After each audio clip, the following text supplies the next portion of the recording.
ses partenaires, comment atteindre ses enfants, etc. Et puis c'est un travail. Il y a un psychologue avec nous qui aide, etc. Mais assez souvent c'est problème. C'est-à-dire non, c'est pas, ma question n'est pas dans comment faire la chose. Là, je pense que je suis très bien placée pour le faire. C'est-à-dire la question loi. Est-ce que la loi nous oblige je découvre un patient qui est. Est-ce que je suis obligée parce que l'autre personne il est en danger. Donc si on a, c'est une personne en danger. Je vais vous répondre. Je suis pressé de vous. Ça fait une quinzaine d'années, un peu plus, j'ai assisté à un congrès mondial sur le VIH-Sida à Paris, où il y avait de toutes les nationalités.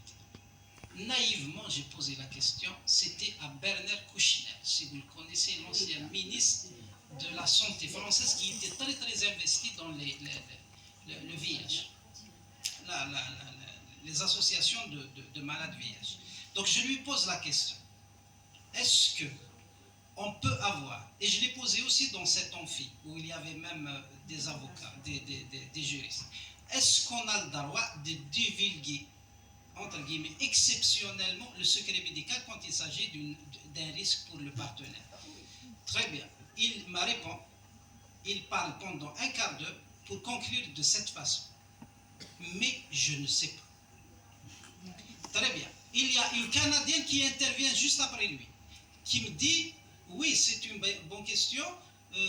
Moi, je me rappelle, au début des années 80, quand on a commencé à diagnostiquer les cas de VIH, il y avait un médecin au Canada, à Montréal, qui leur disait, qui a divulgué le secret médical, parce qu'il était mal à l'aise. Il disait, chaque nuit, je ne dors pas, parce que il se disait, en ce moment, je n'ai pas protégé quelqu'un qui est en train de se faire contaminer.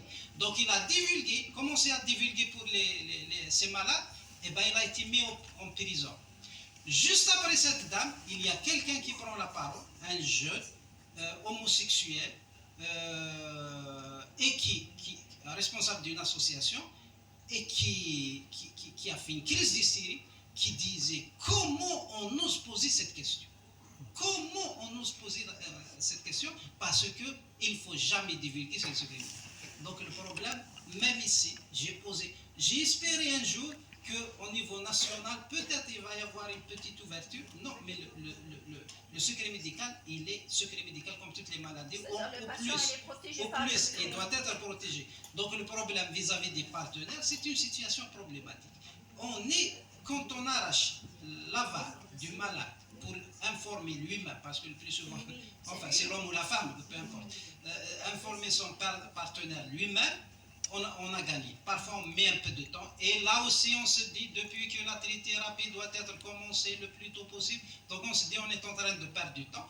Et bien, je me rappelle d'un malade qui ont supplié tous les matins, s'il vous plaît, il prenait la semaine prochaine, il a fini par ramener sa femme qui était séronégative.